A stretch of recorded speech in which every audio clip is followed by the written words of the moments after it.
जो बांग्लादेश की prime minister थी और जो हमारे फॉरेन पॉलिसी में एक मजबूत पिलर थी, वो अचानक से बांग्लादेश के एजिटेशन से एस्केप करके और भारत में ही दिल्ली के किसी दूर दराज के एयरपोर्ट पर उन्होंने लैंड किया है हेलीकॉप्टर से कि history repeat itself first as a tragedy then as a farce. स्वतंत्रता पाकिस्तान ने ली तो वैसे जिन्ना भी सेकुलर थे, स्कॉच विस्की पीते थे और सिगार पीते थे, रोजा नहीं रखते थे, मस्जिद नहीं जाते थे। अब पाकिस्तान के हुक्मरानों ने उनको पावर देने से इनकार कर दिया और उल्टा उनको बंदी बना के जेल में डाल दिया और फिर ईस्ट पाकिस्तान में क्रैकडाउन शुरू हुआ।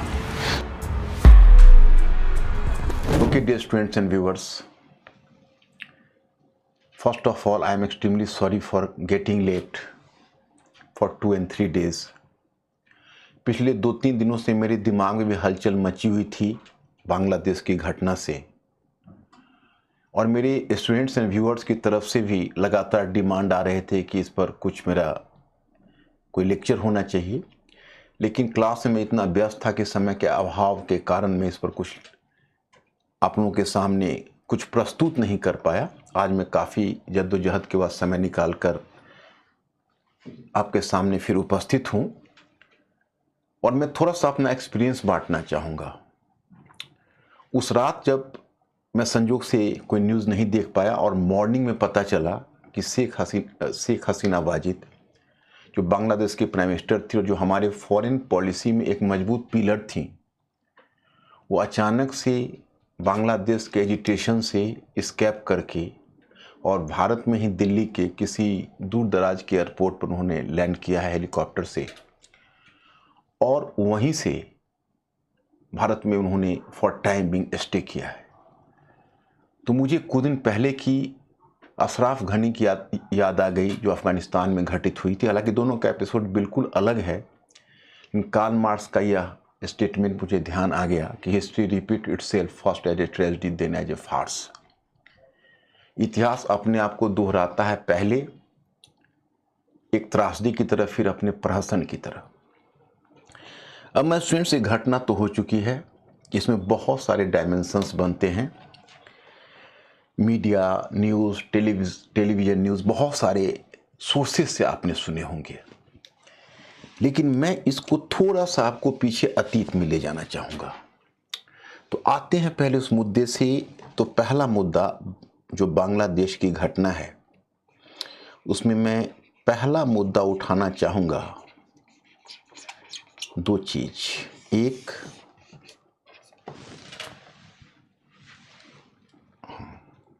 नेशनल कॉम्पोजिशन, राष्ट्रीय संरचना।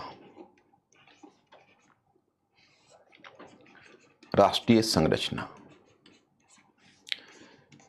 National composition.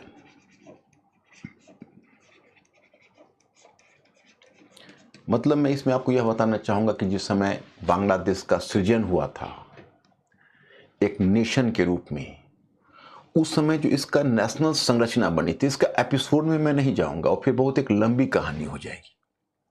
लेकिन जब एक नेशन के रूप में बना था, तो कोई भी जब नेशन बनता है तो उसका एक आइडियोलॉजिकल फैब्रिक बनता है, उससे उस फ्यूचर में नेशन गाइडेड होता है। जैसे देखिए, हमारे यहाँ भी एक आइडियोलॉजिकल फैब्रिक बना था, लेकिन अब उसमें बहुत कुछ चेंज आ गया है।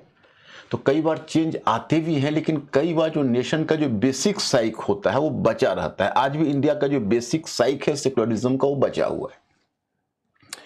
और एक दूसरा फैक्टर काम करता है जिस पर हमें चर्चा करनी है कि पीएम यानी प्रधानमंत्री शेख हसीना वाजिद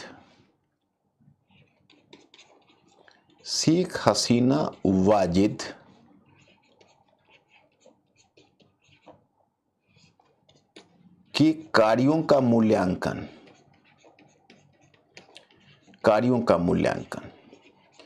इवैल्यूएशन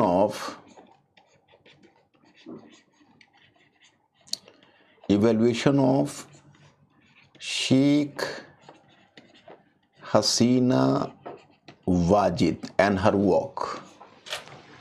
इसलिए जरूरी है कि कहीं ऐसा तो नहीं है कि she is more sinned against than sinning. मतलब उतनी बड़ी गलती उन्होंने नहीं की है जितनी बड़ी सजा उनको मिल गई। जैसे मैं आपको बताना चाहूँगा कि उन्होंने वाकई में क्या किया, उनका अचीवमेंट क्या रहा, लिमिटेशंस क्या रहा उनके प्राइम मिनिस्टर के टेन्योर का। एंड थर्ड एस्पेक्ट मैं इसमें डिस्कस करना चाहूँगा कि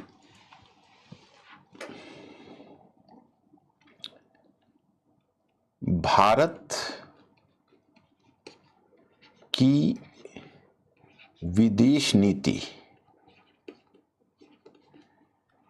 नीति पर प्रभाव एवं मूल्यांकन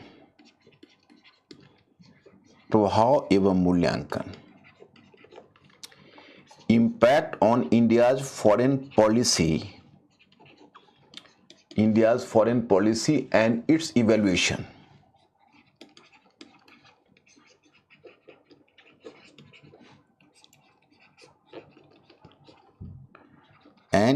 इवैल्यूएशन। तो देखो, इसमें मैं ये कहना चाहूँगा कि ये तीन तो बड़े ही ऑब्वियस हैं कि इस पर बात होनी चाहिए, लेकिन एक चौथा फैक्टर भी है जिस पर लोगों का ध्यान नहीं जाता कि अब साउथ एशिया में, दक्षिण एशिया में भारत के लिए कितना स्पेस बचा हुआ है फॉरेन पॉलिसी में, क्योंकि दक्षिण एशिया में चाइना के साथ इंडिया का बहुत ज़्यादा राइवलरी है, बहुत तीव्रता के साथ साउथ एशिया में। तो दक्षिण एशिया में कितनी जगह खाली, मतलब how much space for India, मतलब इंडिया के पास कितना स्पेस है। 4 एपिसोड में आपके साथ डिस्कस करना चाहूंगा बस। तो सबसे पहले आते हैं उसके नेशनल फैब्रिक पर। तो मैं आपको बताना चाहूंगा कि जब पाकिस्तान का सृजन हुआ था तो शुरू से ही ईस्ट पाकिस्तान का मामला प्रॉब्लमेटिक था। बल्कि आप हमें अगर यह कहेंगे तो जब भारत को आज़ादी मिली थी तो आज़ादी के समय पहले बंगाल के एक नेता थे सुहरावर्दी, वह बंगाल के एक हिंदू नेता शरद बोस के साथ मिलकर एक सेपरेट बंगाल की बात भी करने लगे थे। और वैसे भी जब जिन्ना ने लाहौर प्रस्ताव लाया था तो उस समय भी फजलुल हक जो बंगाल के नेता थे उन्होंने बंगाल की अलग पहचान की बात उठाई थी, इसलिए वहां उनको इंडिपेंडेंट मुस्लिम स्टेट शब्द का प्रयोग मोहम्मद अली जिन्ना को करना पड़ा था। और चौधरी रहमत अली ने जो ओरिजिनल पाकिस्तान का प्रपोजल लाया था उसमें 3 मुस्लिम राज्यों की बात थी पूरे इंडियन सब कॉन्टिनेंट में। पाकिस्तान में तो 5 ही स्टेट्स थे, लेकिन उसके अलावा मुल्क एक बंगाल था जिसमें बंगाल और असम था, और तीसरा था जिसका नाम था उस्मानिस्तान जो हैदराबाद था। तो खैर एनीवे, अब जब स्वतंत्रता मिली, स्वतंत्रता पाकिस्तान ने ली, तो वैसे जिन्ना भी सेकुलर थे व्यक्तिगत जीवन में। मैं जिन्ना का समर्थक नहीं हूं, आप लोग गलत मत समझना। सेकुलर कहना उचित नहीं। क्यों? तो हम अपने व्यक्तिगत कन्विक्शन में सेकुलर हूं या नहीं हूं इससे कोई लेना देना नहीं है, लेकिन मेरे पब्लिक लाइफ में if I am a public figure, तो पब्लिक लाइफ में क्या सरफेस होकर आता है वो मेरी पहचान बनेगी। तो जिन्ना के पब्लिक लाइफ में था उनका एक मुस्लिम, इंडिया के मुस्लिम पॉपुलेशन के लिए सेपरेट नेशन की मांग और मुसलमानों के लिए सेपरेट नेशन की मांग, उनकी सेपरेट पहचान की मांग, सेपरेट रीजन की मांग। तो कभी भी सेकुलर लीडर वो नहीं हो सकते। हाँ, व्यक्तिगत सोच में सेकुलर थे, स्कॉच विस्की पीते थे और सिगार पीते थे, रोजा नहीं रखते थे, मस्जिद नहीं जाते थे, तो ये सब तो उनके व्यक्तिगत लाइफ की चीज थी, इससे अपने को कोई लेना देना नहीं है।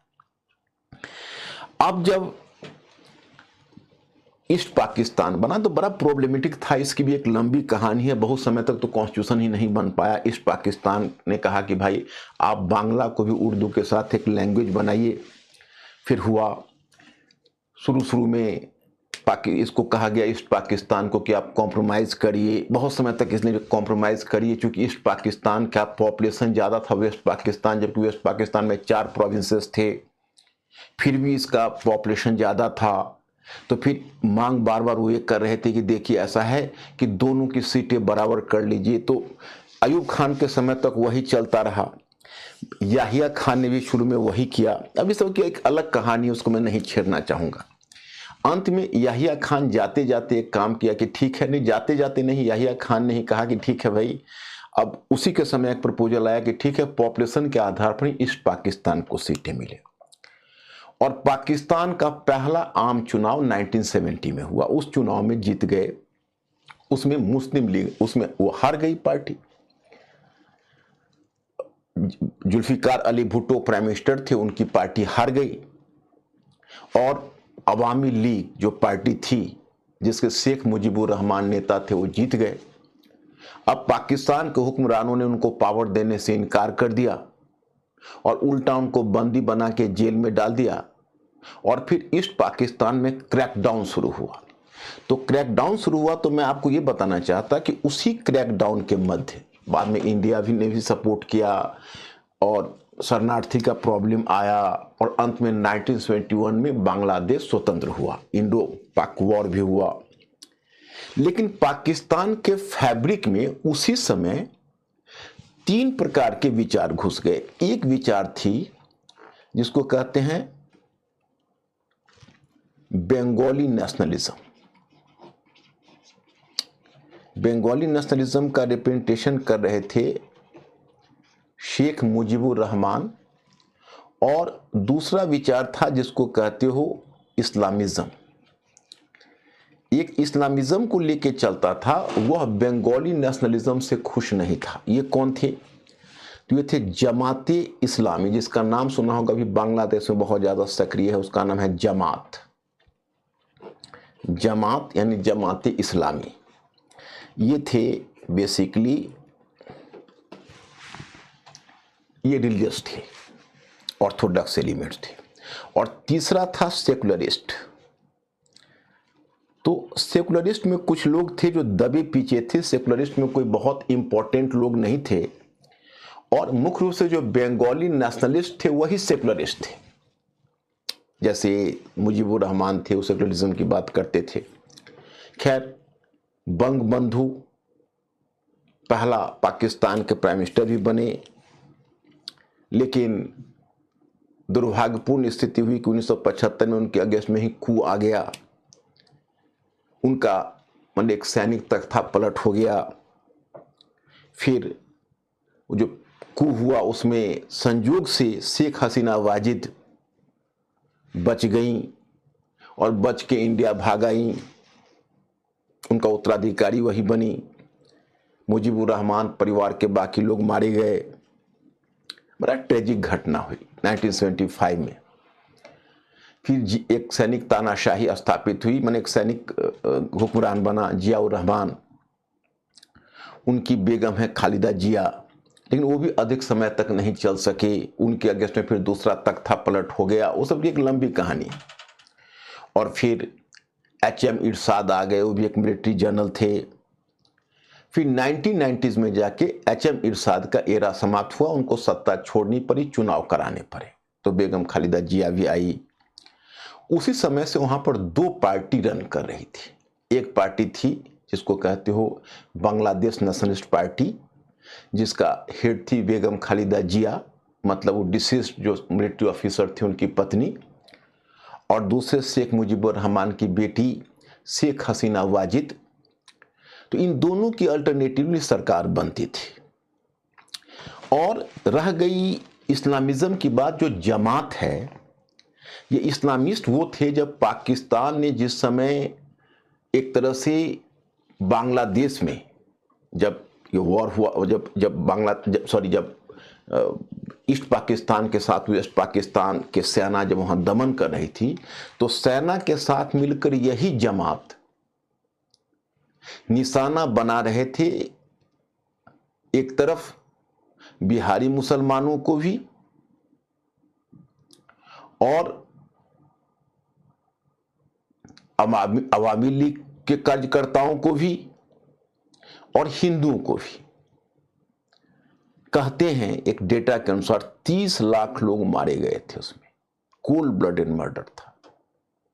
मतलब पाकिस्तान की सेना के प्रति इतनी घृणा थी ईस्ट पाकिस्तान में, जो बांग्लादेश बन चुका था, कि जब भारत के जो मिलिट्री कमान के नेता थे जीएस अरोरा, उसमें पाकिस्तान के जब आर्मी ने सरेंडर लिख के इंडिया को दिया, जो अपने आप में वर्ल्ड में एक नए प्रकार का एपिसोड था, तो नॉर्मली जो सरेंडर आर्मी करती है उसे वेपन्स ले लिया जाता है, लेकिन पाकिस्तान की आर्मी से वेपन्स नहीं ली गई थी, क्योंकि लोगों में इतनी घृणा थी कि अगर वेपन्स ले लिया गया होता तो उनकी लिंचिंग हो जाती। They could have been fallen a prey to mob violence. This could have been the situation and no one can save them. Indian army भी उन्हें नहीं बचा पाती, उनको गोली चलानी पड़ती इंडियन आर्मी को। कम से कम उनके हाथ में वेपन्स थे तो लोग उनके शरीर को टच नहीं किया। लेकिन ये जमात का जो इस्लामिज्म है वो एक बहुत पावरफुल फोर्स उस समय से ही था। अब देखिए, दो रूपों में जो कोई धार्मिक संगठन होता है वो किसी देश में दो रूपों में आगे आती है। एक, या तो कोई ऐसा एलिट समूह या पॉलिटिकल पार्टी है जो उनको शाह दे, एक स्थिति ये होती है। दूसरी स्थिति यह होती है कि आप अगर सेकुलर पॉलिटिकल पार्टीज को क्रश कर दीजिएगा तो अंत में इसी तरह की के जो रिलीजियस ग्रुप्स हैं और रिलीजियस दल हैं वह एक उस वैक्यूम को फिल अप कर देते हैं। जैसे आप अरब कंट्रीज में ही देखिए, मिस्र में ही देखिए, अंत में क्या हुआ कि वहां पर सलाफी ग्रुप आगे आए, ब्रदरहुड जैसे संगठन बने। ये सब क्या था? इस्लामिक संगठन था, क्योंकि सेकुलर पार्टी को सर्वाइव ही नहीं करने दिया गया। तो सबसे पहले जमात को जो सह मिली वो मिली जियाउर रहमान से। उन्होंने रिलीजन को पॉलिटिक्स में बढ़ावा दिया, तो जमात थोड़ा पावरफुल हुए। फिर उनकी जो बेगम आई, बेगम खालिदा जिया, उसने 2001 में जो सरकार बनाई उसमें पहली बार एक जमात इस्लामी के मेंबर को मिनिस्टर बना दिया, तो उसको पॉलिटिकल लेजिटिमेसी मिल गई। और आगे शेख हसीना वादी डेफिनेटली सेकुलर थी, अनडाउटली, लेकिन उन्होंने भी समय समय पर, जैसा कि प्रताप भानु मेहता कहते हैं कि उन्होंने भी समय समय पर उनका समर्थन लिया जब उनकी आवश्यकता हुई। जैसे जमात का नहीं, जमात से तो उनका 36 का आंकड़ा था। जैसे वो तो जमात के कुछ कार्यकर्ताओं को मृत्यु दंड दे दिया, क्योंकि जो 1971 का वॉर क्रिमिनल्स थे बहुत सारे, उनको मृत्यु दंड दिया गया, तो वो तो एक अलग था। लेकिन कहीं ना कहीं कई बार धर्म को भी संरक्षण दे देती थी। जैसे ब्लॉगर्स जब लिख रहे थे एक बार, तो धर्म के नाम पर उन्होंने ब्लॉगर्स का दमन किया, तो बीच बीच में हल्का फुल्का सहारा वो भी ले लेती थी। तो वर्चुअली हुआ क्या, जो इस्लामिज्म बांग्लादेश के फैब्रिक में समा गया और जमात की लेजिटिमेसी पर कभी कोई क्वेश्चन नहीं किया। ये एक बहुत बड़ी समस्या है जो आज इस खालीपन को जमाते इस्लामी जैसा संगठन बांग्लादेश में भरने की कोशिश कर रहा है, जो कम से कम भारत जैसे देशों के लिए बहुत बड़ा अशुभ संकेत है। सत्ता परिवर्तन तो प्रकृति की नियति है, उसको न हम और आप कोई नहीं रोक सकते। अब बताइए, एक तो शेख हसीना वाजिद कोई अजर अमर होकर आई नहीं थी, दूसरी बात है कि 3 टेन्योर से तो ऑलरेडी थी वो, 15 वर्षों तक उन्होंने एक तरह से किया था, और चौथे टेन्योर में अब बताइए कि 2009 में चुनी गई। अब वहां से लगातार वो चुनी जा रही हैं। क्यों चुनी जा रही है? क्योंकि ऑपोजिशन बाइकॉट कर रहा है, कोई ऑपोजिशन ही नहीं है। कुछ ऑपोजिशन ने बाइकॉट किया, कुछ का उन्होंने दमन कर दिया और किसी को पनपने नहीं दिया।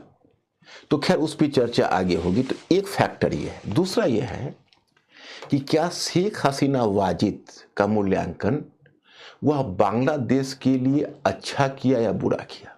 तो देखिए, अच्छा भी किया और बुरा भी किया। अच्छा क्या किया? तो मुझे याद है कि जब मैं 2008-9 तक पढ़ाता था स्टूडेंट्स को, मतलब पढ़ाता तो अभी भी हूँ 2008-9 को लैंडमार्क की तरह बता रहा हूँ, 9-10 तक भी कही। तो whenever I have just started to use the data, अब जैसे हम थर्ड वर्ल्ड पढ़ाते थे कि थर्ड वर्ल्ड में जो कंट्रीज थे, हालांकि अब तो ग्लोबल साउथ हो गए वो, उसमें थर्ड वर्ल्ड पीछे जाके पढ़ाना पड़ता था कोल्ड वॉर के टाइम में, तो वर्ल्ड हिस्ट्री में, तो उसमें देखो भाई थर्ड वर्ल्ड में एक कोई मोनोलिथिक ग्रुप नहीं है, कुछ अत्यधिक रिच हैं जिसमें नाम हमको देना पड़ता था, साउथ कोरिया का देना पड़ता था, ताइवान का देना पड़ता था, और दो पुअरेस्ट कंट्री का नाम अगर देते थे तो एक बांग्लादेश, एक चाड का नाम देना पड़ता था। और वह Bangladesh now particular not now particularly you can say from 2012-13 onwards you can say it became the largest growing economy in South Asia. इसका जो ग्रोथ रेट था वो भारत से सारे कंट्री से ज्यादा हुआ, और कॉटन गुड्स इंडस्ट्रीज में उसका $20 बिलियन का मार्केट बना। शेख हसीना वाजिद ने बांग्लादेश की इकोनॉमी को बहुत ऊंचा उठा दिया। कई उसने इंडिया से भी पावर लेती थी, इंडिया से भी ऊर्जा सप्लाई होता था बांग्लादेश का। एक पद्मा ब्रिज बनाई थी $2.6 बिलियन के खर्च से, जो गंगा नदी के ऊपर पद्मा ब्रिज करके बना। So she has done a lot of development works you can say, मैंने बहुत सारा उसने विकास कार्य किया उन्होंने, इसमें कोई डाउट नहीं। लेकिन इस घटना ने यह दिखा दिया कि जनता केवल इकोनॉमिक डेवलपमेंट के खुराक पर नहीं चल सकती, नंबर 1। नंबर 2 कि अगर जब तक उनका इकोनॉमिक डेवलपमेंट कंसिस्टेंटली चलता रहा तब तक तो उनके ऑटोक्रेटिक रूल को कुछ हद तक लोगों ने बर्दाश्त किया। लेकिन पोस्ट कोविड एरा में अचानक से बांग्लादेश की इकोनॉमिक डिक्लाइन हो गया। इंटरनेशनल मार्केट में कॉटन की मांग बहुत कम हो गई, उसका एक्सपोर्ट इतना तक कि बांग्लादेश लोन खोजना शुरू किया। उसकी इकोनॉमी श्रीलंका के बाद, आपको याद होगा, पाकिस्तान की तो खैर बहुत बुरी स्थिति है, बांग्लादेश उसे कहीं ज्यादा अच्छा हो गया था। और श्रीलंका भी कभी बहुत डेवलप्ड एंड ग्रोइंग इकोनॉमी हुआ करता था, लेकिन उसकी स्थिति भी बहुत नाजुक हो गई। वर्ल्ड बैंक से सहारा लेना पड़ा, चाइना से, अभी इंडिया भी उसका समर्थन कर रहा है। लेकिन जब बांग्लादेश की इकोनॉमी नीचे गिरी, समस्या वहां से शुरू हुई। लेकिन 1 मिनट में यहां रोकूंगा, आपको दूसरी तरफ पहले ले चलूंगा कि शेख हसीना वाजिद जो थी वो बाई टेम्परामेंटली ऑटोक्रेटिक थी। अब देखिए, जैसे पॉलिटिकल पार्टीज ने बाइकॉट किया, उसमें एक जेन्युइन मांग शुरू में उठी थी, हमको याद है बहुत पहले का, जो कि उसका कॉन्स्टिट्यूशनल डिमांड ही था, कोई ऐसा अनर्गल डिमांड नहीं था, कि आप जब चुनाव करवाइए तो चुनाव में एक केयर टेकर गवर्नमेंट फॉर्म हो और केयर टेकर गवर्नमेंट के अंतर्गत चुनाव हो। लेकिन इन्होंने इस बात को नहीं माना, तो पॉलिटिकल पार्टीज ने बाइकॉट किया, इन्होंने होने दिया। खैर, जमात के कुछ कार्यकर्ताओं को इन्होंने वॉर क्रिमिनल्स के आधार पर डेथ सेंटेंस दिए, that is the one factor, वो कोई एक रेगुलर एपिसोड है। लेकिन जो इन्होंने बीएनपी पार्टी के कार्यकर्ताओं को, शेख बेगम खालिदा जिया भी खुद जेल में ही रही, अधिकतर लैंग्वेज करती रही, जो अपोजिशन लीडर्स थे वो जेल में रहे। अब बताइए, नोबेल लॉरिएट मोहम्मद यूनिस, उन पर लगभग 100 मुकदमे ला दिए गए। तो मतलब जो भी अपोजिशन की आवाज उठती थी उसको दबा दिया जाता था। तो अब ये जो ऑटोक्रेटिक बिहेवियर है, इसे चाइना को भी सबक लेना चाहिए कि इकोनॉमिक डेवलपमेंट की खुराक पर जनता बहुत समय तक इसको सहन नहीं कर पाती है, नंबर 1। नंबर 2 कि इनका दुर्भाग्य यह हुआ कि कोविड के बाद इकोनॉमी सडनली डिक्लाइन कर गई और यूथ में बहुत तेजी से अनएम्प्लॉयमेंट होने लगा। अब जरा पीछे आइए, पीछे शेख मुजीबुर रहमान के समय से ही एक ट्रेडिशन, मतलब एक तरह से एक वहां पर एक रूल्स लागू कर दिए गए थे कि जॉब में 50% रिजर्वेशन कर दिया जाएगा, जिसमें 30% जो पुराने फ्रीडम फाइटर हैं उनके बच्चों को दिया जाएगा। और जो पुराने फ्रीडम फाइटर के बच्चों का मतलब है कि वह अवामी लीग, चूंकि अवामी लीग ही फ्रीडम फाइटर्स थे, तो एक तरह से अवामी लीग के लिए वो पुरस्कार जैसा हो गया था, उनके बच्चों को जॉब मिलता था। अब क्या हुआ कि 2018 में शेख हसीना वाजिद को गुड सेंस प्रिवेल किया, उसने उसको रिमूव कर दिया, बहुत अच्छा किया। अब हाई कोर्ट से डिसीजन लेके उसको 2024 में बहाल कर दिया गया, और बहाल हाई कोर्ट ने डिसीजन दिया। इसमें हम डायरेक्ट शेख हसीना वाजिद की गलती नहीं मानते। अब उसने इसको बहाल किया, तो वैसे भी पोस्ट कोविड में जब चूंकि जॉब सिकुड़ गया था, तो इस बार यूथ उसको बर्दाश्त करने के लिए तैयार नहीं थे। तो यूथ बर्दाश्त करने के लिए तैयार नहीं थे, तो सड़क पर आ गए। अब यहां पर क्या होना चाहिए था कि शेख हसीना वाजिद को स्टूडेंट्स और पॉलिटिकल पार्टीज के साथ तो उन्होंने खैर काफी ये किया, लेकिन स्टूडेंट्स को उनको थोड़ा अलग टेकल करना चाहिए था, क्योंकि स्टूडेंट्स इससे पहले इंदिरा गांधी भी झेल चुकी हैं, उसको भी मॉडिफाई अपने आप को करना पड़ा। जहां भी स्टूडेंट एजुटेशन हुआ, लोगों को उसको सहमति देनी पड़ती है, क्योंकि यूथ फोर्स बहुत अपने आप में बड़ी चीज होती है। लेकिन क्या हुआ कि शेख हसीना वाजिद वहां भी अपने, तब तक उनमें एरोगेंस आ गया, और उन्होंने इसको सोचा कि हम डंडे के बल पर दबा दें। सबसे पहली बात, तो वो जो आंदोलनकारी थे उनका नाम लिया गया रजकार। अब अपने आप में जो रजकार शब्द है वो बड़ा ही पेजोरेटिव टर्म है, that is a pejorative term. Razakar कहा गया था बेसिकली उन कोलैबोरेटर्स को जो, जब बांग्लादेश वॉर चल रहा था, तो बहुत सारे ऐसे, मतलब ईस्ट पाकिस्तान में पाकिस्तान के कोलैबोरेटर्स से, जैसे जमात इस्लामी जो पाकिस्तान की सरकार का हेल्प कर रहे थे, उनको कहा जाता था रजकार्स। तो स्टूडेंट्स एजिटेटर्स को रजकार कहा गया, तो ये भी अपने आप में बहुत गलत हुआ। और फिर अवामी लीग का एक यूथ विंग है जिसको कहते हैं बंगाल छात्र लीग, उसने उल्टा उस छात्रों पर अटैक करना शुरू कर दिया। पुलिस को ऑर्डर दी गई, पुलिस ने गोली चलाई। अब गोली चलाई तो एक तो ऐसा दृश्य न्यूज़पेपर में आया जो वास्तव में दिल दहलाने वाला था। कोई बच्चा है जो दोनों हाथ फैलाए हुए है एजिटेशन के क्रम में ऐसे, और उसको गोली लगी और वो सीधा गिर जाता है। तो इस तरह से पिछले 3 महीने में, 2 महीने में लगभग, हाँ 3 महीने में लगभग 300 लोग मारे गए। पिछले महीने में, मतलब इस महीने में लगभग 100 students they were just you can say killed और असैसिनेटेड। तो अब ये जो पुलिस का जो गोली है, बुलेट्स का जो, मतलब इस तरह से स्टूडेंट्स पर ओपन बुलेट फायर करना किसी एनिमी की तरह, ये शेख हसीना वाजिद का एक बहुत मेजर मिस्टेक था जो वहां पर उनको समझ जाना चाहिए था। अब देखिए, चूंकि जॉब सिक्योर रहे थे इसलिए स्टूडेंट्स ने एजुटेशन किया, और यहां पर कहीं ना कहीं इकोनॉमिक डिक्लाइन भी एक फैक्टर के रूप में काम कर रहा था। अब देखिए, अब भारत की तरफ आई तो इंडिया की विडंबना ये रही कि so far India has put all its eggs into a single basket and that was Awami League. तो इंडिया ने अवामी लीग पर पूरी तरह डिपेंड हो गया, हमारे फॉरेन पॉलिसी का वो पिलर हो गई। और आपको याद होगा जब अभी 2024 जनवरी में जब इलेक्शन होने वाला था, तो मैंने भी चिंता व्यक्त की थी कि ये इलेक्शन हमारे लिए कितना जरूरी है फॉरेन पॉलिसी के लिए, क्योंकि अगर शेख हसीना वाजिद की सरकार गठित नहीं होगी तो भारत के लिए कितनी परेशानी होगी। और संयुक्त अमेरिका आग उगल रहा था अवामी लीग की सरकार के अगेंस्ट में कि भाई ये ऑटोक्रेटिक है, ऑपोजिशन को दबाया हुआ है, इस इलेक्शन को नॉन एंड वॉइड करार दिया जाए। लेकिन इंडिया ने अपना अप्रोच रखा।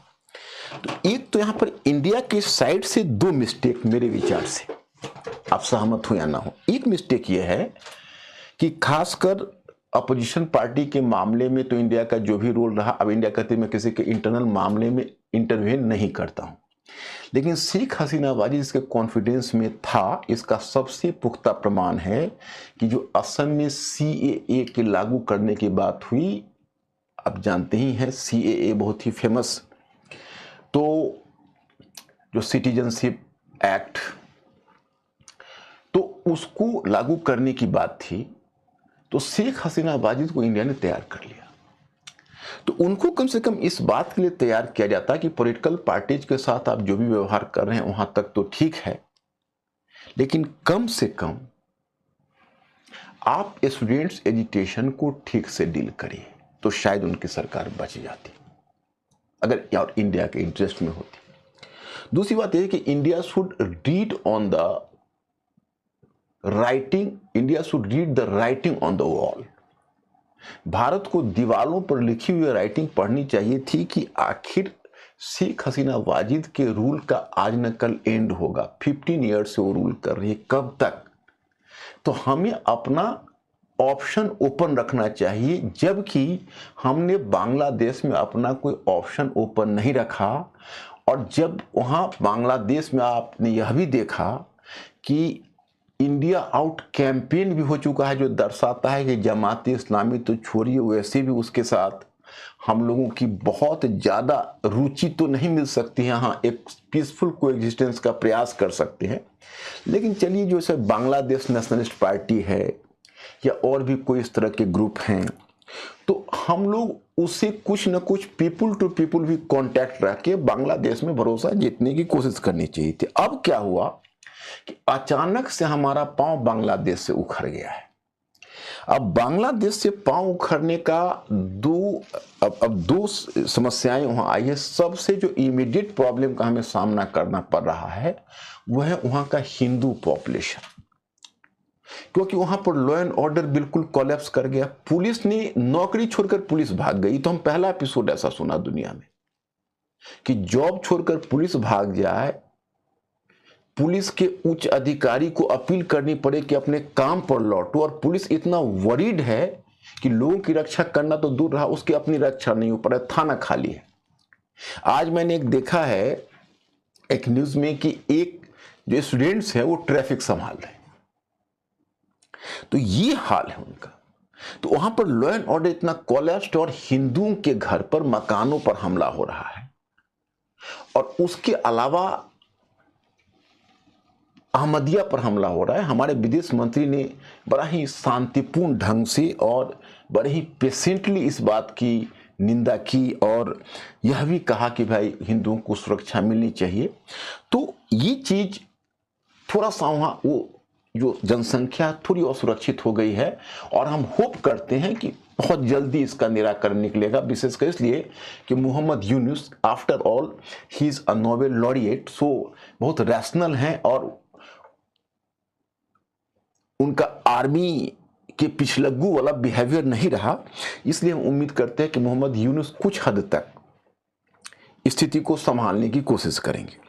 तो ये इमीडिएट एक इम्पैक्ट हो गया। दूसरा इम्पैक्ट जो हमें होना है वो मैं आपको मानचित्र पर दिखाना चाहूंगा। जैसे देखिए, हमारा जो नॉर्थ ईस्ट है उसमें पहले क्या होता था कि ये जो पूरा का पूरा एरिया आप देख रहे हैं नॉर्थ ईस्ट का, तो अब मणिपुर से हैं जो टेररिस्ट जो बहुत सारे इस तरह के एक्सट्रीमिस्ट ऑर्गेनाइजेशन थे, या आप कह सकते हो जैसे म्यांमार के सीमा पर जो लगे हुए हैं, जैसे मिजोरम से हैं, तो वो मिजो विद्रोही सब जाके म्यांमार में शरण तो लेते ही थे और बांग्लादेश में शरण ले लेते थे।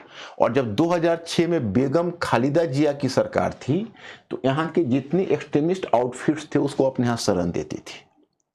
जब 2009 में मैंने उनके बारे में कहा, बेगम खालिदा जिया के बारे में, और जब 2009 में जब शेख हसीना वाजिद आई तो उन एक्सट्रीमिस्ट एलिमेंट्स को वहां से भगाई,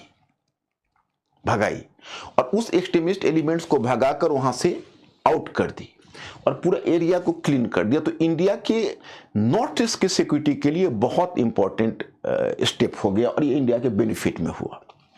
दूसरा देखिए दिक्कत क्या है कि बांग्लादेश डिमांड कर रहा था इंडिया को कि देखिए बांग्लादेश इधर नेपाल की तरफ अब जा रहे हैं, तो थोड़ा सा इंडियन रीजन है, तो इंडिया यहाँ से एक गलियारा नेपाल का दे दे बांग्लादेश के, नेपाल और बांग्लादेश का लिंक हो जाएगा। और इंडिया मांग रहा था कि भाई हमको बांग्लादेश से सीधा गलियारा आप नॉर्थ ईस्ट का दे दीजिए, क्योंकि नॉर्थ ईस्ट में देखिए मणिपुर मिजोरम सब जुड़ रहा है, तो हमारा नॉर्थ ईस्ट का एक बड़ा सेफेस्ट रास्ता ये हो जाएगा, है ना। तो उसी पर बात चल रही थी, और जब तक बेगम खालिदा जिया थी तो हम इस बात के प्रति आश्वस्त थे। अब देखिए दो प्रॉब्लम है। प्रॉब्लम ये है कि ये आप ये देख रहे, ये पॉइंट जो है ना, ये है चिकेन नेक। चिकेन नेक का मतलब ये भूटान है, और भूटान है, और भूटान के बगल में इंडियन रीजन है। ओके, तो क्या है कि ये चिकन नेक है। चिकन नेक का मतलब कि इंडियन रीजन को क्रॉस करके और यहाँ इधर से चाइना आता है, भूटान के नॉर्थ में इधर चाइना पड़ता है। तो चाइना, अगर चाइनीज इनकर्जन्स कभी भी हुआ और जिस तरह से चाइना का हमारे प्रति बिहेवियर है, तो इस चिकन नेक को वो अगर ब्लॉक कर दे तो हमारे पास नॉर्थ ईस्ट जाने के लिए कोई रास्ता ही नहीं। तो पहले म्यांमार में हमें याद है कि जिस समय 2006 की बात बता रहा हूं, जब बेगम खालिदा जिया थी, तो उस समय तय यह हुआ था कि मैंने तय क्या, मतलब वहां पर म्यांमार में फ्रेंडली गवर्नमेंट था, आंग सान सू की। तो हम लोग बड़े आश्वस्त थे कि चलो म्यांमार में एक फ्रेंडली है, अगर वर्स्ट केस अगर ये राष्ट्र बंद हो जाएगा तो हम लोग बंगाल की खाड़ी में उतर के ये सीटवे बंदरगाह से म्यांमार चले जाएंगे, म्यांमार से तब घूमकर हम नॉर्थ ईस्ट आ जाएंगे। दिक्कतें तो होंगी लेकिन रास्ता ब्लॉक नहीं होगा। म्यांमार में देखिए मिलिट्री जुंटा, और मिलिट्री जुंटा के साथ वहां पर सिविल वॉर छिड़ गया है। बहुत सारे जो उसके एथनिक ऑर्गेनाइजेशंस है वो आर्मी से भिड़े हुए हैं, और आर्मी भी डिफेंसिव है, आर्मी के ही पांव उखड़ गए हैं। तो in course of the civil war Myanmar, और म्यांमार पर चाइना का प्रभाव ज्यादा है, तो म्यांमार से हम ज्यादा उम्मीद नहीं कर सकते। और इधर अब हमारे पास शेख हसीना वाजिद के जाने के बाद ये हमारे लिए एक ब्लॉक हो गई सिचुएशन। तो अब क्या करना है, इंडिया को क्या करना चाहिए? तो देखिए, इंडिया को करना चाहिए कि फॉरेन पॉलिसी में इंडिया भावुक नहीं है। इंडिया का फॉरेन पॉलिसी बहुत मैच्योर है।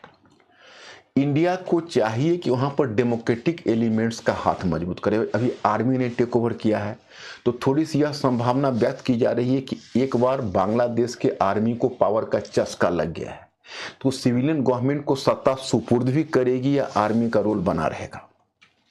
फिर अगर वो सिविलियन गवर्नमेंट को सत्ता सुपुर्द करेगी तो बाकी किसी पार्टी को मिले, क्योंकि बेगम खालिदा जिया हॉस्पिटल में है, उसका बेटा लगभग पॉलिटिक्स से कर चुका है। तो अब दिक्कत है कि बांग्लादेश नेशनलिस्ट पार्टी का कमबैक बहुत भविष्य में नहीं दिख रहा है। सबसे बड़ा खतरा दिख रहा है जमात को पावर में आने का, कि हो सकता है कि जो जमाती इस्लामी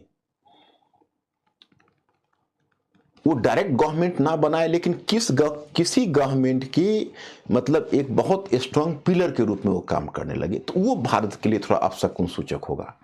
भारत को चाहिए कि man to man communication Bangladesh से बढ़ाने का प्रयत्न करे, और जैसा उसने किया, जैसे देखिए अब बहुत मैच्योर फॉरेन पॉलिसी में मानता हूं भारत का, खास के जो मालदीव्स के संदर्भ में हुआ, जो मोहम्मद मुइजू जैसा, जो भारत को कहते हैं कि कल तक जो मेरे मरने की करते थे दुआ, रो रहे हैं आज जनाजे पे सिसकियां लेकर। तो मोहम्मद जिस तरह से मुइजू जितना एंटी इंडिया उनका अप्रोच था, उसको हमारी सरकार ने उनके साथ बिहेवियर को सुधार कर, थोड़ा मदद का आश्वासन देकर, थोड़ा ये करके आपने देखा कि अंत में वो नमस्कार करके गए। तो मतलब उनमें भी थोड़ा सा इंडिया के प्रति सॉफ्ट अप्रोच हो गया।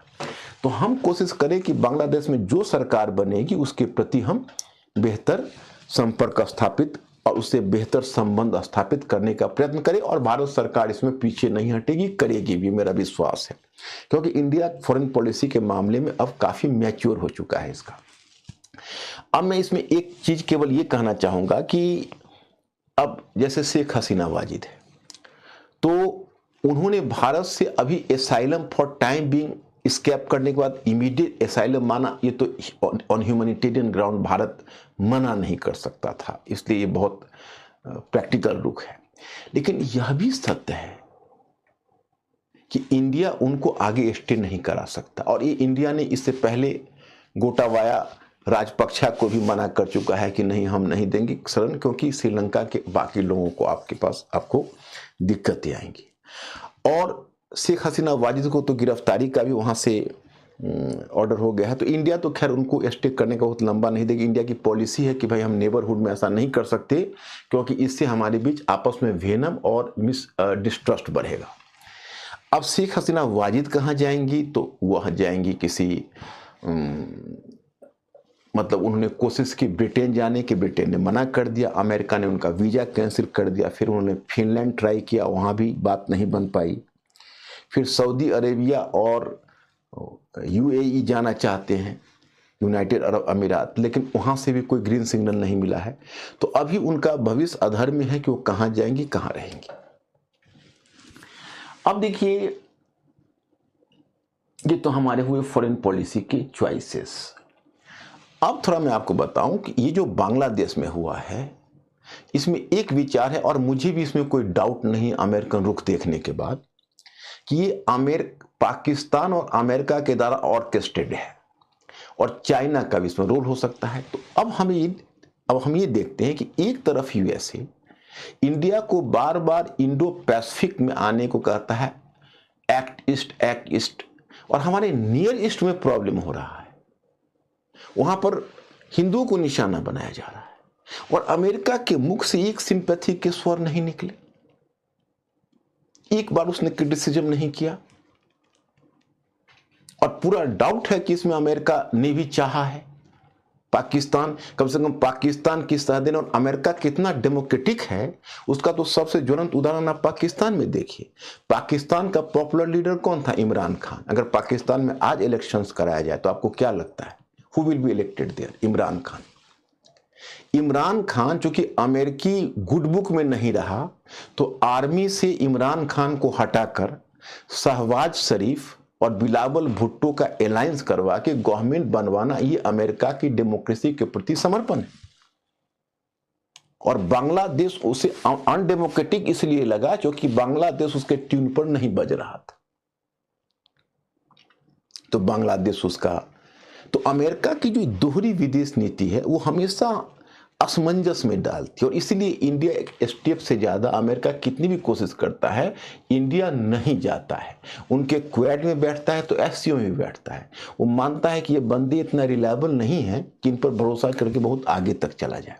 और मैं समझता हूं कि इंडिया का मैच्योर फॉरेन पॉलिसी का उदाहरण है मल्टी अलाइनमेंट। मल्टी अलाइनमेंट का मतलब नॉन अलाइनमेंट। तो ये है।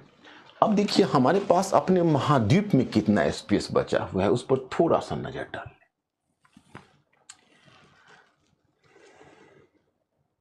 लें। देखिए,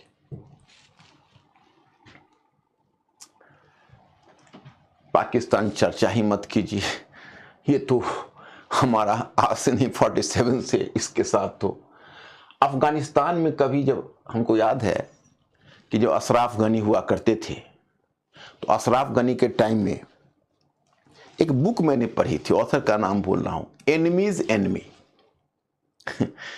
सॉरी, हाँ, एनिमीज एनमी। तो एनिमीज एनमी बेसिकली ये कौटिल्य के राजमंडल का सिद्धांत है कि एनिमीज एनमी इज फ्रेंड। तो अशराफ गनी का फोटो दिया हुआ था, लिखा हुआ था एनिमीज एनमी, मैंने अफगानिस्तान में पाकिस्तान का एनिमी का शासन था तो अपना मित्र था। हालांकि अब तालिबानी ही पाकिस्तान को ऐसा कोई मित्र नहीं रह गया, लेकिन तालिबानियों की आइडियोलॉजी ऐसी है कि इंडिया की रुचि कभी उसे मिल नहीं सकती। तो अफगानिस्तान को भी आप हॉस्टाइल ही मानकर चलिए। नेपाल में देखिए, नेपाल में सिर मुराती ही ओले पड़े। अभी उनको आना था तो केपी शर्मा ओली आ गए हैं जो प्रो चाइनीज है, इंडिया आउट का वो भी बात कर चुके हैं। और उनकी पूरी राजनीति इंडिया के विरोध पर टिकी हुई है कि फिर एक बार बॉर्डर वाले क्वेश्चन को केपी शर्मा ओली उठाते हैं। तो ये इनको भी काटिए, इनको भी काटिए, ये भी फ्रेंड में नहीं है। भूटान है, उससे हमारे लेदे के संबंध अच्छे हैं। चाइना से इधर उसका संबंध थोड़ा सुधरा है, लेकिन उससे अपने को कोई खतरा नहीं। अब बांग्लादेश का एपिसोड तो आप देख ही चुके हैं। अब अभी तो इसका भविष्य अनिश्चित है क्या है। श्रीलंका का पहला जितना हॉस्टाइल सिचुएशन था उससे हमने बहुत कुछ सुधारा है, इनको आर्थिक सहायता भी दी है। तो कम से कम अपने पोर्ट पर इन्होंने चाइना के कोई लड़ाकू शिप को 1 साल के लिए मोरेटोरियम दिया है। तो झुकाव तो अभी भी चाइना के प्रति इनका ज्यादा है, लेकिन अपने लोगों से भी कोई विशेष शिकायत नहीं है। मालदीव्स का मोहम्मद मुइजू है, थोड़ा सॉफ्ट तो जरूर हुए हैं, लेकिन हाँ है तो प्रो चाइनीज ही। तो ले देकर साउथ एशिया में अपना स्पेस बहुत कम हो गया है। तो लेकिन इंडिया का मैच्योर फॉरेन पॉलिसी है, हम लोग रास्ता निकालेंगे, साउथ ईस्ट एशिया से अपने संबंधों को और भी प्रगाढ़ बनाएंगे। बांग्लादेश में उभरती हुई व्यवस्था में हम लोग अपना स्पेस क्रिएट करेंगे। श्रीलंका के साथ और भी संबंध सुधारने का प्रयास करेंगे। मालदीव से भी संबंध बनाए रखना जारी रखेंगे। और हो सकता है कि भविष्य में पाकिस्तान, अभी तो कोई नियर में आसार नहीं नज़र आ रहा है, भविष्य में पाकिस्तान से भी हमारा संबंध को सुधरे। तो इन्हीं आशाओं के साथ, we should not be a doomsayer, इन्हीं आशाओं के साथ मैं इस लेक्चर को यहीं समाप्त करता हूं और फिर कभी मिलूंगा किसी दूसरे लेक्चर में। Thank you very much. I will see you.